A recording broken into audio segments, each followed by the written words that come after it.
Olá, terceiro ano, tudo bem com vocês? Então, hoje nós vamos dar início às atividades da segunda semana do PET Volume 2, tá? Vocês podem ver que aqui a gente vai entrar especificamente em Revolução Russa. É uma matéria que nós vamos levar no mínimo aí umas 3 aulas, tá? Pra gente terminá-la, né? Então, eu só queria mostrar para vocês aqui alguns textos e alguns vídeos que eu pedi para vocês resumirem na atividade dessa semana. Os links, alguns links dos PETs, eles estão vindo errado. Então, eu tenho procurado pelas temáticas, né, pelos links deles e colocando correto lá no roteiro para vocês. Esse vídeo especificamente do Lenin eu não encontrei, então eu coloquei um substituto melhor, né? Então, vocês vão fazer essa atividade aqui e esta, tá? Ali a gente já entrou na semana 3, tá bom? Então, vamos lá a explicação. Preparei um slidezinho para vocês aqui sobre Revolução Russa. É um tema espinhoso, tá, gente? A Revolução Russa, ela tá aí, foi um evento que se deu entre a Primeira Guerra e o período que a gente chama de entre guerras, né? Assim, ela tem início em 1917, a Revolução Russa, né? A Rússia foi inclusive o motivo pelo qual a Rússia saiu da guerra, do primeiro conflito mundial, né? Nesse mapa aqui, primeiro, eu queria mostrar para vocês o Império Russo. A Rússia não era depois da Revolução Russa, né? A Rússia, ela iria se tornar União das Repúblicas Socialistas Soviéticas, tá? Mas tudo isto aqui que está em verde clarinho, isso aqui era o Império Russo no início dos anos de 1900, no início dos anos do século 20. Então, o Império Russo, ele era gigantesco, né? E rivalizava, assim, sobremaneira, embora tenham iniciado o conflito mundial, o primeiro conflito mundial do mesmo lado, o Império Russo rivalizava sobremaneira com o Império Norte-Americano, tá? Era muito perigoso, né? Principalmente por conta das suas ideias. A Rússia, nesse momento, e como que era esse império, né? O Império Russo, ele vivia sob o regime dos czares, né? Eram imperadores absolutos, né? O último czar russo foi Nicolau II. Era um país onde 70% do seu território era usado para agricultura, onde era um país que vivia desolado pela fome, economicamente instável, as pessoas estavam passando por fome, por secas terríveis. Enfim, a Rússia do início do século XX vivia um caos. Já não havia dinheiro, o luxo do czar era absurdo, né?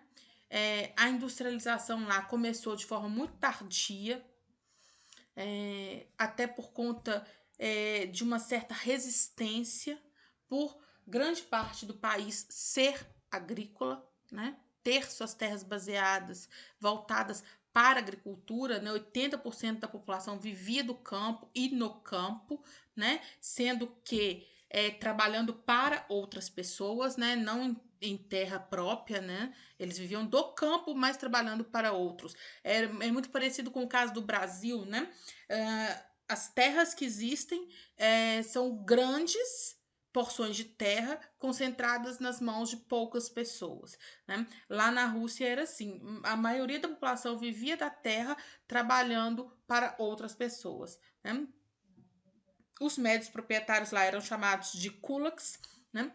E dominavam a produção agrícola. Enfim, A industrialização lá começou de forma muito tardia, muito atrasada, até por conta de todo esse cenário caótico pelo qual a Rússia vinha passando, de final de degringolamento, né, do sistema czarista, enfim, isso, isso atrasou um pouco esse processo de industrialização, além do fato de que a Rússia, além disto, entrou no conflito mundial, né, no primeiro conflito mundial. Em 1898, a gente tem a fundação do Partido Operário Social Democrata Russo, o POST, né, que era basicamente, foi fundado e foi no seu início, né, formado basicamente somente por intelectuais. E o Partido Social Democrata Russo ele era dividido em dois grupos, os mencheviques e os bolcheviques. E aí que é interessante, porque os mencheviques eram uma minoria e os bolcheviques eram a maioria. E eles discordavam entre si de qual tipo de revolução deveria ser empreendida na Rússia. Né? Para os mencheviques, a revolução que deveria ser empreendida na Rússia deveria ser uma revolução processual. Né? Primeiro, você deveria passar pela fase capitalista para depois chegar ao socialismo, né? Então você deveria primeiro, na Rússia deveria acontecer primeiro uma revolução liberal burguesa, como foi a Revolução Francesa, para depois se verificar de fato a Revolução Socialista. Ou seja, os mencheviques eles defendiam uma revolução processual, né? Que o socialismo ele fosse implantado de forma processual. Já os bolcheviques, que eram a maioria, eles defendiam que o socialismo fosse implantado na Rússia de forma imediata. E de forma direta, que a Rússia passasse de uma Rússia agrícola, de uma Rússia agrária, para uma Rússia socialista, né? 100% socialista. Ou seja, era uma ala do Partido Operário Social Democrata que tinha ampla participação do operariado e do campesinato russo, né? E era 100% revolucionário e disciplinado. A gente tem o Lenin como principal porta-voz dessa ala, né? E o outro partido também fundado nessa época foi o Partido Constitucional Democrata, que era formado pela burguesia. Então, nós temos um partido forte, né, formado pelos intelectuais russos e que depois se entranha no seio desse operariado nascente, né, muito sabiamente no seio dos sindicatos, no âmago da industrialização nascente russa, e o partido formado pela burguesia, que era politicamente fraco na Rússia. Em 1905, nós temos o que a gente chama de, dentro da história, de Ensaio Geral de 1905. Foi um movimento com imensa maioria de muita gente morreu durante esse protesto, que foi, digamos assim, por isso tem esse nome, né? Ele foi um teste para a revolução que se seguiu em 1917, né? Para que eles testassem como que o governo iria reagir caso o partido mobilizasse as suas forças, né? Então, olha, a Rússia, ela começou uma guerra com o Japão, né? E nós já sabemos por que a Primeira Guerra Mundial ela se verificou, né? Foi uma guerra basicamente imperialista, também porque ambos, né? Tanto a Rússia quanto o Japão, eles tinham pretensões imperialistas sobre a Coreia e a Manchúria. E aí, qual que foi o resultado dessa guerra russo-japonesa? Né? Foi o Domingo Sangrento, em 1905. Foi uma manifestação que rendeu aí centenas de milhares de pessoas mortas em frente ao Palácio de Nicolau II em Petrogrado. Né? Literalmente, eles foram pedir melhores condições de trabalho e foram recebidos a tiros, né? Milhares de pessoas foram mortas. E a manifestação de outubro do mesmo ano, né?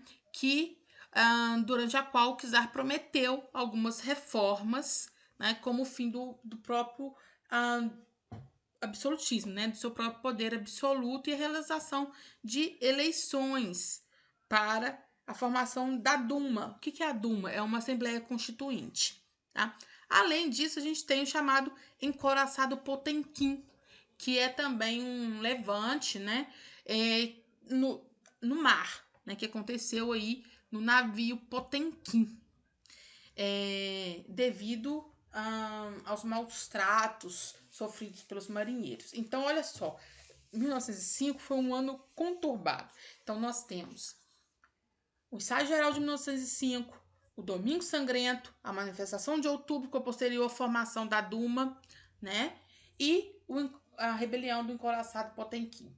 Tudo isso daí era, digamos assim, um preâmbulo para, de fato, o que viria a ser a Revolução de 1917.